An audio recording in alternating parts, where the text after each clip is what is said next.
Hello guys and welcome back. My name is Daniela and it is time for a reading wrap up. I think my last reading wrap up was in September, so it's been a while. But the last quarter of 2022 was not a good reading time for me. I ended up in a massive reading slump. I didn't read much at all. But I do just want to very quickly mention two books that I read in December. The first one is Know My Name by Chanel Miller. I listened to this on audiobook. Chanel Miller was a victim of sexual assault in the US and she ended up going through a very long court case to try and get some justice for what happened to her. She was on a night out with her sister and she ended up drunk and ended up in a condition where she ended up passing out and she couldn't remember what had happened the night before. So Chanel went from going on a night out with her sister to waking up in a hospital, not having a clue what had happened to her. The reason Chanel actually ends up writing this book is because she did a witness statement that was read out during the court proceedings, but at that time she did remain anonymous, so no one actually knew who Chanel Miller was. They just had heard this witness statement and it resonated with a lot of women, and eventually Chanel decided that she wanted people to know that it was her who had written that statement. And so this book goes through everything that Chanel experienced, and it goes through all of this and her processing it all and eventually coming to terms with what happened to her. It's a very emotional book. It's frustrating to listen to. The outcome is not necessarily what you would expect, so it is very hard and annoying to hear what actually happened, but it was really, really interesting. It's a really well written book. I highly recommend the audiobook because Chanel narrates it herself and it was very, very good. I gave it 5 stars. So I just wanted to mention that one. The other book I very quickly wanted to mention is The Winners by Fredrik Backman. I read this in December. I gave it 5 stars. It is the conclusion to the Beartown trilogy. This book hurt a lot, but I really, really loved it. I love Fredrik Backman's writing and the Beartown trilogy has solidified itself as one of my all-time favourites. I do talk about this book in length in my best books of 2022 video, so if you do want to know more about this, I'd recommend popping over and watching that video. So that's all I'm going to say about it for this video because I don't want to keep droning on about this book, but if you want to know more, go watch my best books of 2022 and we'll move on to January's books. So I'm going to break this down to 3 categories. We're going to have comics and graphic novels, followed by memoirs / autobiographies, and then we're going to go on to fiction. First up, I read the 2nd volume in the Walking Dead series, which is called Miles Behind You. We have finally arrived at the farm with these characters and we have met Herschel and Maggie and some of the other characters at the farm. If you don't know what The Walking Dead is, it is a post-apocalyptic graphic novel series and TV show where we follow our main character Rick Grimes, who is or was a police officer who ended up in a coma, and he wakes up in the middle of a zombie apocalypse. We follow Rick as he is reunited with his family and meets a whole bunch of other people who become found family in this series, and we follow them as they navigate the zombie apocalypse. The Walking Dead finished this year and I wanted to wait until I'd finished watching all of them before I jumped into the graphic novel series because A, I didn't want spoilers for the show, and B, this is slightly different to the show. So I have already seen some of the changes. Obviously a major fact is Daryl, who is one of my favourite characters in the TV series, is not in the graphic novels, so it is very weird not having him there, and I'm really interested to see how this pans out. Next up, I read The Sprite and the Gardener. I gave this one 3 stars. It was very short. The graphics were very nice, the artwork was nice, but I didn't feel like there was much there in the way of the story, and I didn't really connect to it as much as I would have liked to. It was an okay read, not something I personally would recommend, but I would recommend the next set of graphic novels that I read. So firstly, I read the first book in the Tea Dragon Society. I gave this one also 3 stars, but I felt like I was much more connected to this one than The Sprite and the Gardener, and the plot was nice and pleasant, and I enjoyed the characters. The artwork is really nice. The way it was laid out and formatted, I really liked as well. But my favourite so far out of the graphic novels I read in January is the 2nd book in the Tea Dragon series. And we follow a couple of the characters from the first book, but they also go over to this village and we meet some new characters. And I really, really enjoyed this one. I found it really wholesome and cute and nice. Still having the same art style and beautiful colour palettes, but I felt much more connected to the characters in this one, and it made me feel a lot more emotional, some of the stuff that happens in it and some of the little bits of wisdom that are dropped throughout the story. I give this one 4 stars, and I've still yet to read the 3rd book, but I'm really hoping I'm gonna like the 3rd one. If it can like add a little bit more than the 2nd one can, I might even end up at a 5 stars with that one. Our next category is memoirs and autobiographies, and in January I actually read 2 memoirs, and the first one is Greenlights by Matthew McConaughey. I listened to this on audiobook, which is great because Matthew McConaughey, he's got a great voice. He's an actor. He knows how to play the part when he's doing the audio. He does different voices throughout the book when he is reenacting scenarios and scenes, which was fun. And the part I really liked about this book was all of the stories from like his childhood and him growing up, and his family stories, his stories about like his dad and his brothers. Some of them are really funny. I really enjoyed that aspect of the book. However, I did only give this book 3 stars because the rest of the book is just a little bit weird. So when he's written this book, Matthew McConaughey has gone through lots and lots of notebooks and scraps of paper and stuff where he's jotted stuff down and kept it. So he has like little bits of advice throughout the book where he's like scribbled it down and thrown it in a drawer and stuff, and then he's found it and pulled it out for this book. So there's like that kind of stuff through it. But then there's also like other stories, and he kind of comes across a bit arrogant. He has all these like self-fulfilling prophecies. He also doesn't seem to have many trials and tribulations throughout his life.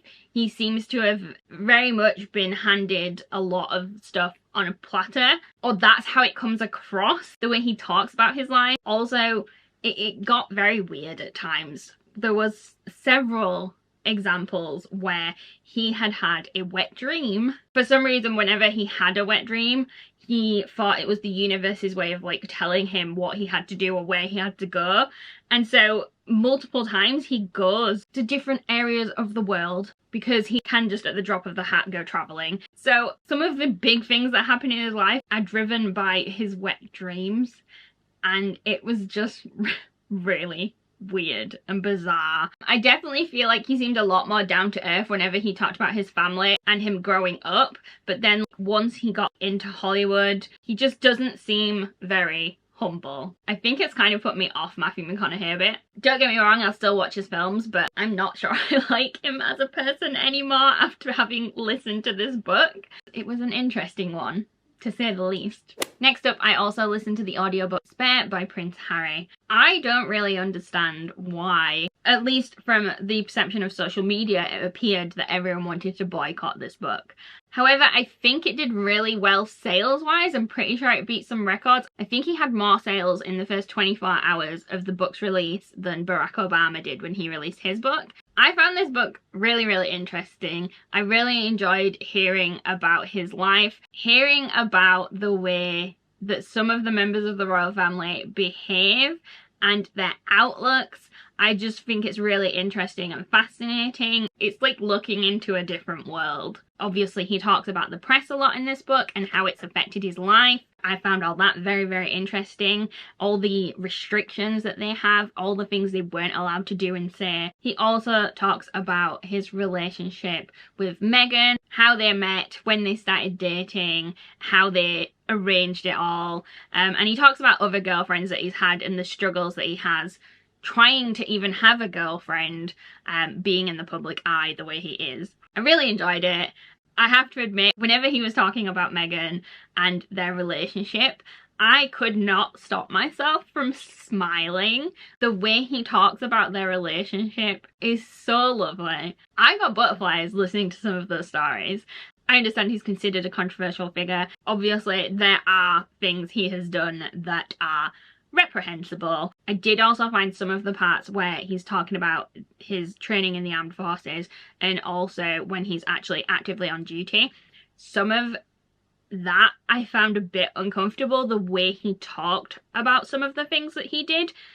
And it's stuff that he had to do. It was part of his job, but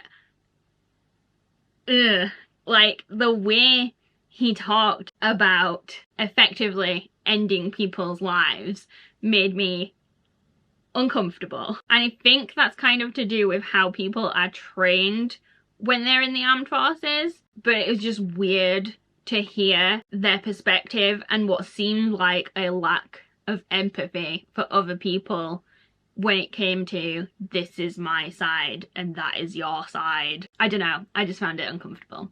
But overall, I think it's a really interesting book. I enjoyed listening to it and I ended up giving it 4 stars. I'd say if you want to hear from his perspective and you're interested in hearing stories about more so his life, but with like a little bit of information about the royal family as well, go ahead and listen to it. On a lighter note, we're moving on to our fiction category, and these books I think I'm going to go through in order of least enjoyable to most enjoyable. First up we have One Night on the Island by Josie Silver. This is the author of One Day in December, which I remember reading when I was on holiday many years ago, and I really enjoyed that book. I remember feeling a lot of emotions. I remember being absolutely glued to it. I got through it fairly quickly in like a day or two.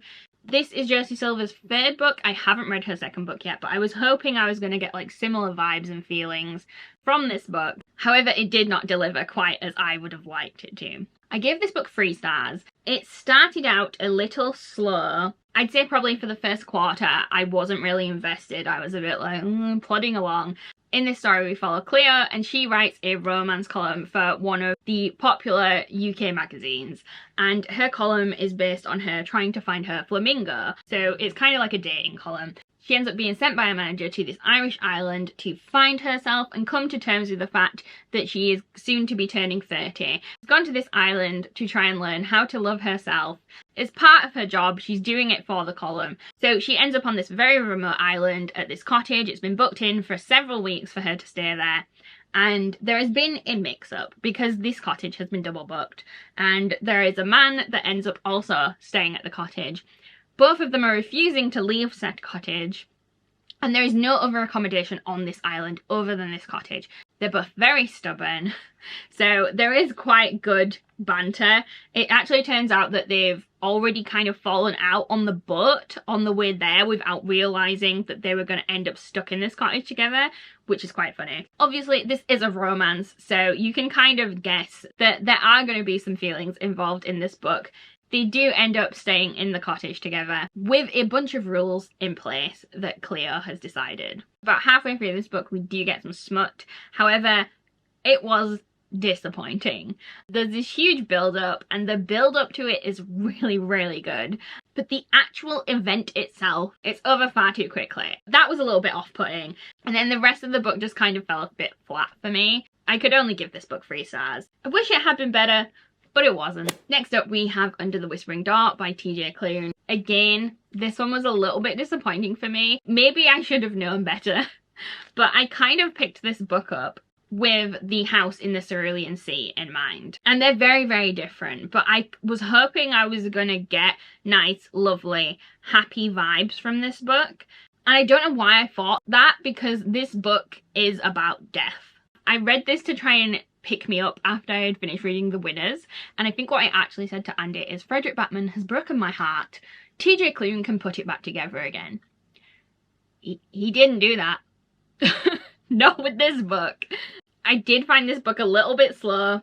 I think maybe halfway through to maybe 3/4 through the first half of this book I was really struggling with it, but then he did get me at the end.